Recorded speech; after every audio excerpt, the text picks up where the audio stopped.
வணக்கம். இன்னைக்கு மனைவி சமையலில் மரவள்ளி கிழங்குல ஒரு சூப்பரான சிம்பிளான கிரேவி எப்படி பண்ணுறதுன்னு பார்க்கலாம் வாங்க. குக்கரில் 250 கிராம் அளவு மரவள்ளி கிழங்கு தோல் நீக்கிட்டு நல்லா கழுவிட்டு நீளமாக கட் பண்ணி வச்சுருக்கேன். அதை சேர்த்துக்கிறேன். கிழங்கு மூழ்கிற அளவுக்கு தண்ணி சேர்த்துக்கோங்க. இது கூட கொஞ்சமாக உப்பு சேர்த்துக்கலாம். இப்போ குக்கர் மூடி வச்சு ஒரு 3 விசில் விட்டு எடுத்துக்கலாம். இப்போ பாருங்கள், கிழங்கு நல்லா வெந்துருச்சு. இதை தனியாக எடுத்து வச்சிடலாம். ஒரு கடாயில் 4 டீஸ்பூன் அளவு எண்ணெய் சேர்த்துக்கிறேன். இது கூட அரை டீஸ்பூன் கடுகு, அரை டீஸ்பூன் ஜீரகம், 1/4 டீஸ்பூன் சோம்பு, கொஞ்சமாக பெருங்காயம், 2 பச்சை மிளகாய், கொஞ்சமாக கருவேப்பிலை சேர்த்துக்கிறேன்.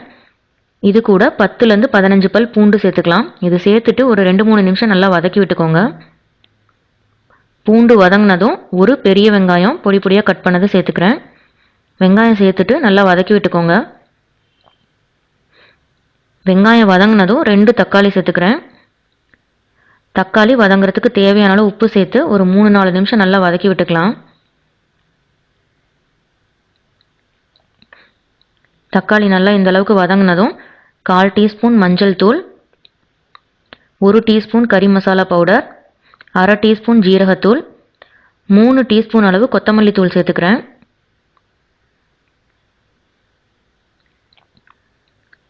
ரெண்டு டீஸ்பூன் அளவு காஷ்மீரி மிளகாய் தூள் சேர்த்துக்கிறேன். இது கலருக்காக மட்டும்தான். உங்ககிட்ட இல்லைன்னா ஸ்கிப் பண்ணிக்கலாம். மசாலாவை நல்லா கலந்து விட்டுக்கலாம். இது கூட மசாலா கொஞ்சம் கொதிக்கிற அளவுக்கு தேவையான அளவு தண்ணி சேர்த்து நல்லா பச்சை வாசனை போகிற வரைக்கும் கொதிக்க விட்டுக்கலாம்.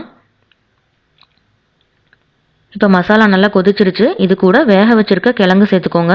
கிழங்கு சேர்த்துட்டு மசாலா ஃபுல்லாக கோட் ஆகிற வரைக்கும் நல்லா கலந்து விட்டுக்கோங்க.